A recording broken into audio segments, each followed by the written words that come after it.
Bienvenidos a una nueva edición del podcast Adira y el arte de la consultoría.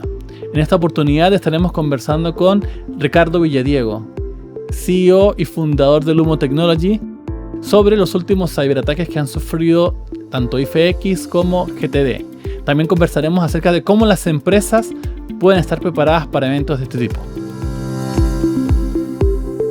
Bienvenidos a El arte de la consultoría según Adira, un podcast donde conversamos y analizamos temas relevantes para el mundo empresarial bajo la mirada de consultores expertos.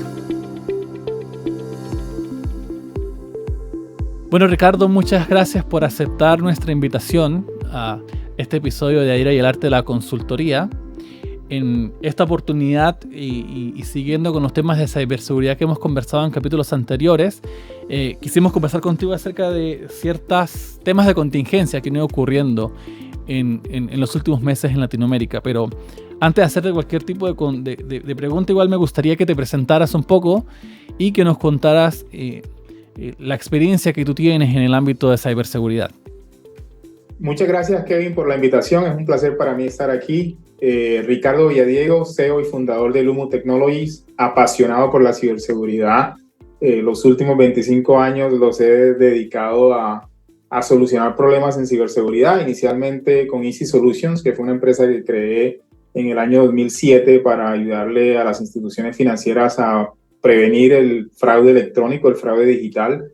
Y tuvimos muchos clientes en Chile como Banco Estado, como Corbanca en su momento, que ahora es Itaú, y muchos otros. Esa compañía tuve la fortuna de crearla desde Colombia y se expandió internacionalmente, cubriendo literalmente todas las regiones del mundo, desde Latinoamérica hasta Asia-Pacífico, con sede en Japón para esa región. Y más recientemente me he dedicado a crear Lumo Technologies. Lumo es una compañía que se enfoca en ayudar a las organizaciones a identificar compromisos cibernéticos en tiempo real como el ancla sobre el cual pueden operar ciberseguridad de una forma mucho más simple, mucho más eficiente, que es un problema que cada vez le llega más a las organizaciones y lo necesitan más las organizaciones. Ricardo, y ahí, ¿Lumo qué significa? Lumo significa luz. De hecho, cuando creamos la compañía, el eslogan de la compañía es iluminando amenazas y adversarios. Y queríamos encontrar un nombre que reflejara eso, luz. Cuando tú traduces luz a Esperanto, el Esperanto es un idioma, básicamente, es una lengua que yo creo que casi nadie habla, pero la lengua existe todavía. Fue ese lenguaje que en alguna época la ONU dijo que todos íbamos a hablar. Nadie la habla, pero la lengua existe. Cuando traduces luz a Esperanto, el resultado es Lumo. Ya, perfecto. Gracias, Ricardo. Oye, bueno, como te estuvimos comentando previo a la grabación, efectivamente nosotros en el último trimestre han ocurrido un par de incidentes que han sido de impacto a nivel regional, un poco lo que sucedió con IFX Solution y con GTD. Me gustaría que nos contaras un poco acerca de esos eventos y qué crees tú cuáles fueron los motivos por los que ocurrieron, en términos generales, también que ayudes a la audiencia a ponerse en contexto de qué fue lo que pasó. Bueno, fueron eventos de ransomware, ¿no? De secuestros de infraestructura en algunos casos. En el caso de IFX, al parecer no hubo, o la información que existe es que no hubo exfiltración de data, entonces se secuestró infraestructura. En el caso de GTD, tampoco se sabe si hubo exfiltración de data, pero hubo secuestro de infraestructura. Y es un ataque que está evolucionando probablemente en los últimos 10 años de una manera significativa, en donde el adversario busca en todo momento monetizar sus ataques. La forma más fácil de monetizar un ataque hace 15 o 20 años era robando data de usuarios y tratando de utilizar medios de pagos para monetizar esa data. Por eso en los 2010 el fraude electrónico creció significativamente. Entonces, básicamente en Chile, por ejemplo, una banda criminal robaba datos de tarjetavientes de Banco Estado y luego intentaban monetizar esa información a través de transacciones fraudulentas. Los cibercriminales evolucionan continuamente sus modelos de negocios, y un modelo de negocio que hace mucho más sentido es, en lugar de yo pasar por todo ese proceso de robar data y luego monetizarla de otra forma, ¿cómo monetizo el ataque de forma instantánea? Y una forma de monetizar el ataque de forma instantánea es cuando yo secuestro la información o la infraestructura de una organización. El caso IFX, el caso GTD y muchos otros casos que han ocurrido, porque una de las cosas que pasa, Kevin, es que estamos hablando de GTD y IFX aquí porque fueron casos mediáticos.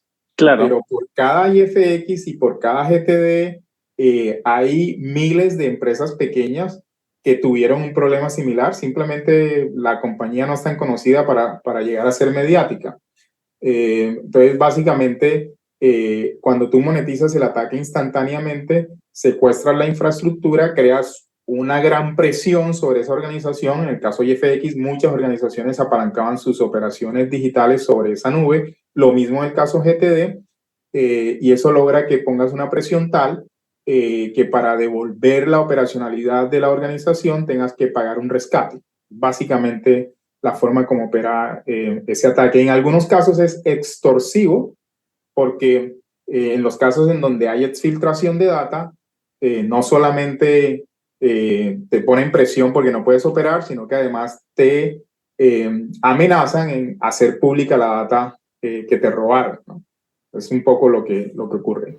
Sí, yo recuerdo que uno de los casos más, hace ya un par de años atrás, como que el primer caso así de ransomware que fue súper mediático fue el de la NHS en el Reino Unido, cuando toda la red de hospitales cayó un par de días porque se habían secuestrado las bases de datos a través de, creo que era WannaCry el ransomware de ese momento. WannaCry fue probablemente uno de los primeros vectores de ingreso para realizar este tipo de ataques. Una de las cosas que ocurre, Kevin, en ciberseguridad es que, digamos, si uno mira todas las organizaciones, el común denominador de la estrategia de defensa de las organizaciones es la tecnología de firewall, la tecnología de seguridad del endpoint, o EDRs, o antivirus de endpoint, y la seguridad de correo electrónico. Y adivina cuál es el común denominador de el atacante. El común denominador del atacante es cómo yo puedo bypassear tu solución de EDR, tu solución de firewall y tu solución de correo electrónico.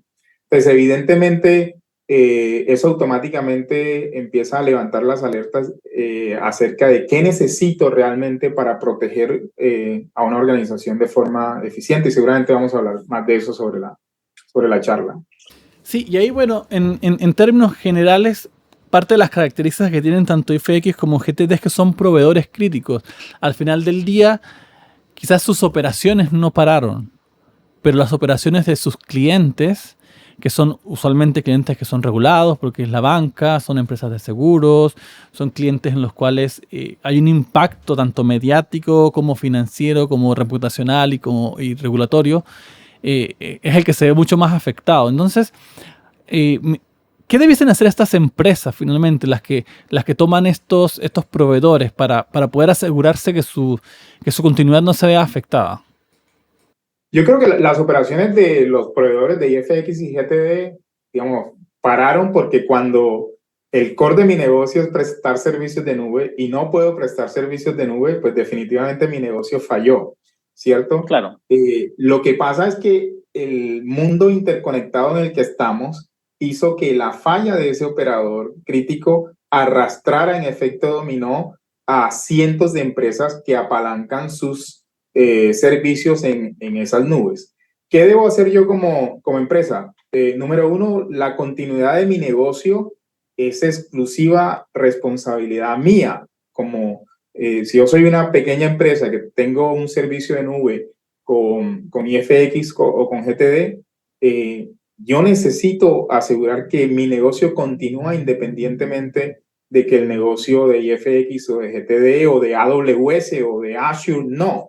Entonces yo creo que esa forma de pensar logra que las organizaciones empiecen a implementar las capacidades de continuidad que necesitan. Si yo tengo un problema con la nube 1, entonces ¿cómo hago para que mi servicio se mantenga activo independientemente de que uno de esos servicios falle, ¿no? Ese es un poco el mindset que debo de implementar. Nadie es Claro, responsable de mi seguridad. Yo soy el único exactamente. responsable de mi seguridad. Al final la responsabilidad no se delega. Tú por más que delegues ciertas actividades de control, las responsabilidades de la continuidad siguen siendo de la organización. Sí, es como si yo quisiera delegar la salud mía, ¿no? O sea, no, mi salud, el único responsable de mi salud soy yo. El único responsable de la seguridad de una organización es el equipo ejecutivo de esa organización. Ahora, uno puede decir, eh, ¿cómo hago para minimizar que ese riesgo se materialice en mi organización? Entonces, contrato X capacidades en unos proveedores, pero tengamos en cuenta algo, Kevin, es que ninguna compañía en la actualidad está exenta de un ataque cibernético. La única razón, como lo dije al comienzo, por la cual IFX y GTD fueron mediáticos es por el tamaño de empresas que son. Mientras esas dos compañías estaban siendo atacadas, cientos de otras también sufrieron ataques que nunca llegaron a la prensa. Entonces, lo que necesitamos lograr es que el gerente, el equipo ejecutivo de una organización empiece a pensar en que el impacto de un ataque cibernético, que era algo que no ocurría hace 15 años atrás, puede afectar negativamente su negocio. Cuando empecemos a internalizar ese mindset, vamos a tener mejores resultados en la forma de manejar riesgos cibernéticos. Y es que hace muchos años, Kevin, no era pensable que un ataque cibernético parara el sistema de inmigración de un país, y eso ocurrió en Argentina.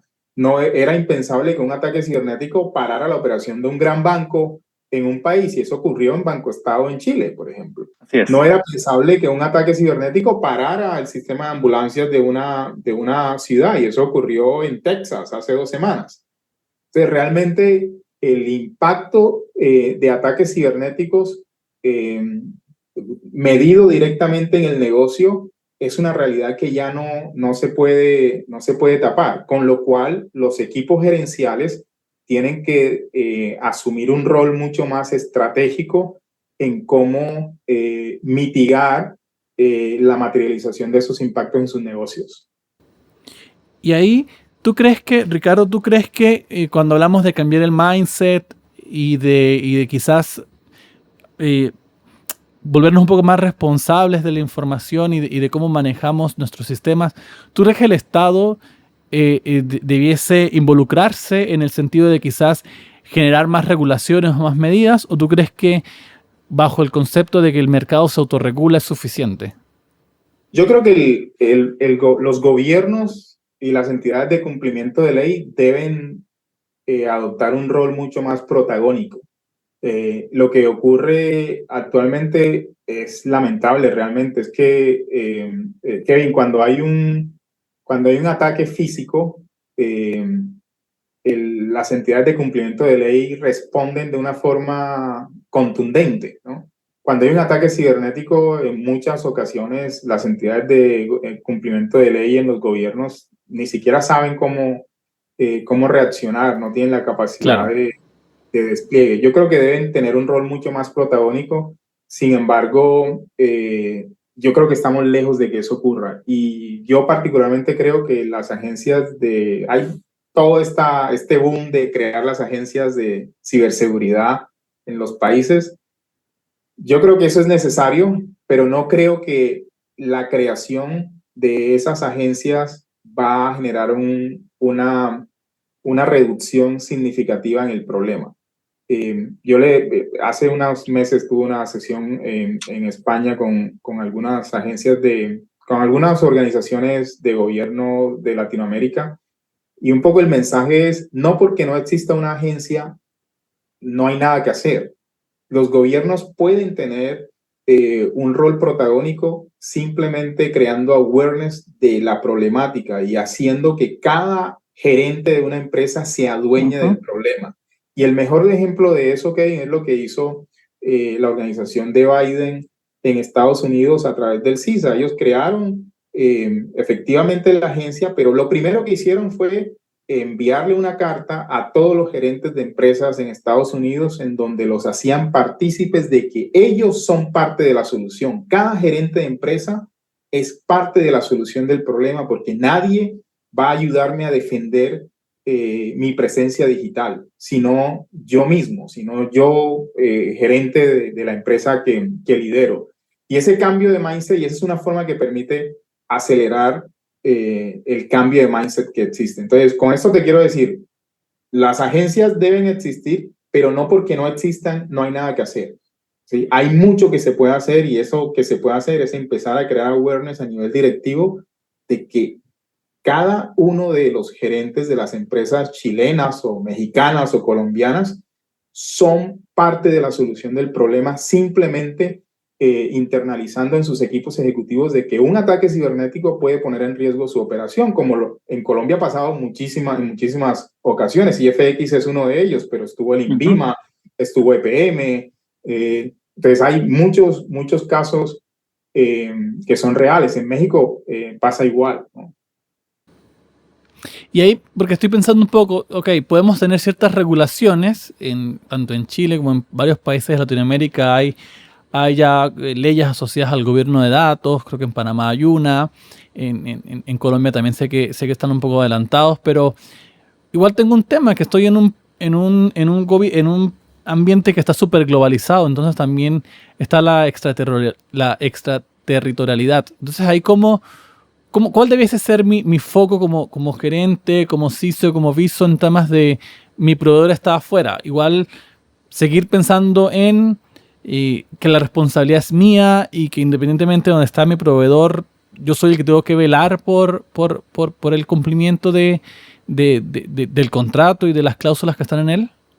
Yo tengo que tener como equipo ejecutivo de una organización la capacidad de mantener la continuidad de mi negocio independientemente de los proveedores que elijo. Tengo que hacer mi debida diligencia en asegurar que elijo proveedores correctos, pero no puedo asumir que un proveedor no va a ser atacado. O sea, así como no puedo asumir que el adversario no está dentro de mi organización, ¿sí? Que no tengo un ataque cibernético, yo tengo que estar en una constante evaluación de validación de si el adversario está en mi organización. Yo tengo que estar en una constante evaluación de que mis servicios están disponibles independientemente de los proveedores que elige. Y ese cambio de mindset se materializa dentro de las organizaciones cuando empiezo a implementar las capacidades que me permiten mantener mis servicios activos, mis servicios críticos activos, independientemente de cuáles son los proveedores que están provisionando algunos de esos servicios. Hay un problema, Kevin, que existe en ciberseguridad y que ciberseguridad es un riesgo asimétrico, ¿sí? Y eso, digamos que los gerentes poco sabemos de riesgos asimétricos. ¿Qué significa que es un riesgo asimétrico? A todos nos hace sentido, por ejemplo, en el caso de Chile, a todos nos hace sentido que si un temblor es más alto en la escala de Richter, evidentemente va a hacer más daño. El impacto, claro. Sentido, ¿sí? Eso hace todo el sentido. En ciberseguridad pasa que un incidente muy pequeño puede generar un impacto catastrófico. Por ejemplo, la gran cantidad de estas brechas que han ocurrido recientemente son brechas que nacieron por un ataque de phishing. Un ataque súper simple que cualquiera lo puede realizar, pero ese ataque simple puede desencadenar un impacto muy grande. Entonces es difícil para los gerentes administrar riesgos asimétricos. La mejor forma que nosotros hemos encontrado, yo creo que eso es lo que está haciendo que la compañía tenga la atracción que tiene, es que permite darle a las organizaciones la visibilidad de todos esos riesgos que una organización puede identificar. Cuando tu organización está interactuando con un incidente de phishing que puede tener un impacto catastrófico en tu organización, etcétera, etcétera. El manejo de ese tipo de riesgos va a hacer que las organizaciones se protejan muchísimo mejor. Ahí yo quiero hacer una derivada con lo que tú mencionaste en relación a los proveedores, que era la debida diligencia. que efectivamente es la revisión tanto al inicio como de manera periódica de las capacidades que tiene mi proveedor para cumplir con los requerimientos. ¿Por qué es tan importante hacer esta debida diligencia? Es importante hacerla y hacerla bien. El problema que hay es que la mayoría de los procesos de debida diligencia se basan en cuestionarios. Entonces, mira este contexto. Yo estoy contratando a una plataforma de nube, ¿sí? Por seguir con el ejemplo con el que iniciamos. Le envío unas preguntas y esa plataforma sabe que si me responde no a una de esas preguntas, No va a seguir trabajando con nosotros. no va a seguir trabajando conmigo. Entonces, ¿qué incentivo tiene esa organización para responderme no a una de esas preguntas? Entonces, el proceso de debida diligencia debe ser más basado en la realidad que tienen las organizaciones. Entonces, hay la posibilidad de identificar cuál es el nivel de compromiso real que tiene una organización. Nosotros, por ejemplo, tenemos organizaciones que tienen contact centers, por ejemplo. Y si tú estás en la industria financiera o en la industria de aerolíneas o en la industria de retail, esos contact centers tienen mucha información crítica de tu negocio. Así es. Entonces, una forma mucho más basada en hechos de medir el riesgo que un tercero entrega a mi organización es cuando ese tercero me permite medir el compromiso que está teniendo su organización. Entonces, yo puedo expandir ese concepto de evaluación de compromiso hacia mis terceros y ahora validar si ese tercero está comprometido y hackean a ese tercero. Finalmente, el que va a aparecer en las noticias no es el tercero, claro, sino yo como marca. Entonces, la forma, el tema de medir de esa debida diligencia debe hacerse. Yo soy un fanático de que eso se haga, pero debe hacerse correctamente. Debemos eliminar esos cuestionarios que realmente muy poco le agregan valor a los procesos y empezar a utilizar técnicas mucho más basadas en hechos para medir el riesgo que un tercero le adiciona. Claro, nosotros como auditores lo llamamos basada en evidencia, finalmente, en evidencia real y tangible. Ricardo, me quedo con una pregunta que se me queda en el tintero. ¿Qué nos depara el futuro? Cuando hablamos de proveedores críticos, cuando hablamos de las amenazas de ciberseguridad que siguen evolucionando, porque si bien el ransomware, el phishing, son la inteligencia, quizá la inteligencia artificial no, pero son temas que vienen ya dando tema de conversión desde hace años. ¿De qué debemos estar pendientes cuando hablamos de contratar proveedores, cuando hablamos de externalizar ciertos servicios que son críticos para los proveedores? ¿Qué tenemos que tener pensando ya un poco hacia adelante?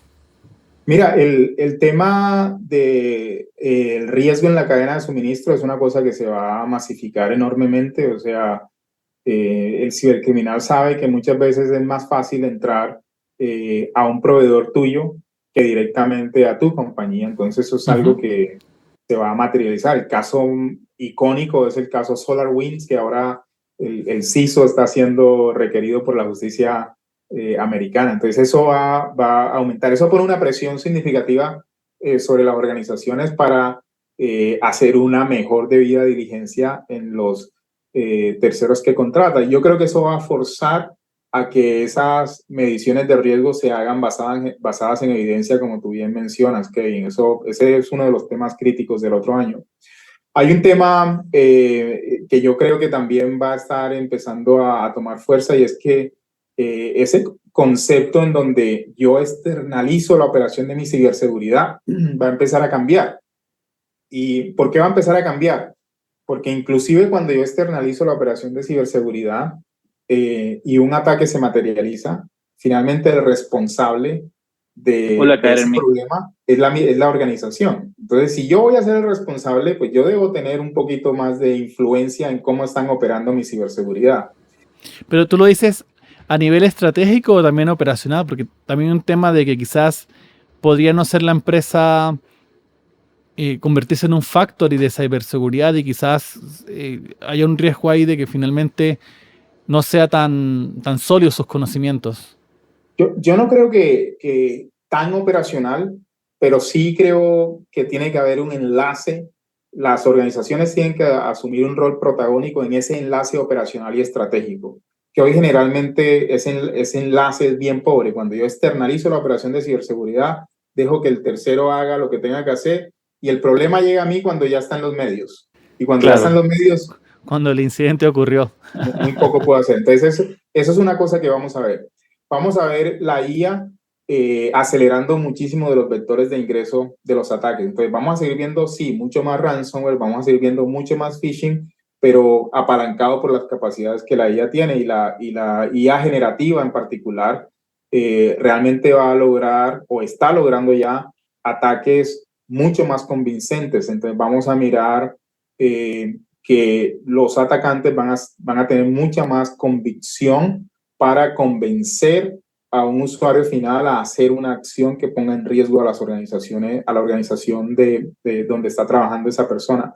Entonces eso va a poner presión en que las organizaciones tengan que entrenar mejor a sus empleados. Vamos a ver cosas como los adversarios tratando de crear gemelos digitales utilizando IA. Entonces yo, por ejemplo, si quiero atacar a la plataforma de e-banking de una organización, pues no, hoy o antes de la IA generativa no tenía otra alternativa que ir y probar en línea con ese sistema. Y ese sistema y esas pruebas son las que le permiten a esa organización defenderse de ese ataque, porque en lo que estoy probando estoy dejando rastros. Pero cuando yo creo un gemelo digital, que es básicamente un modelo que funciona exactamente similar a esa plataforma de e-banking, pero está totalmente desconectado de la realidad, puedo probar todo mi ataque totalmente offline, de forma tal que cuando lleve el ataque a la plataforma real, la capacidad que tiene esa organización de detectarlo va a ser muy, muy poca. Entonces yo creo que en general, si te resumo de alguna forma, yo creo que lo que va a pasar es que el modelo de amenazas va a cambiar significativamente producto de las capacidades que la IA está generando y va a hacer que las capacidades de defensa se vean obsoletas mucho más rápido que lo que ha pasado en los últimos 10 años. Entonces, las organizaciones tienen que pensar en cómo su stack de ciberseguridad es capaz de evolucionar mucho más rápido en la forma que evolucionan los ataques cibernéticos. Perfecto, Ricardo. Estaríamos entonces. Muchas gracias, Ricardo, por tu tiempo. De verdad que ha sido una charla bastante fructífera. Y espero que, bueno, quizás cuando estés en Chile, cuando vengas por acá, ya volveré a conversar en persona. Cuenta con eso, Kevin. Un placer. Feliz tarde. Estés muy bien. Esperamos que hayan disfrutado de esta conversación. Nos despedimos hasta un nuevo episodio de El arte de la consultoría según Adira.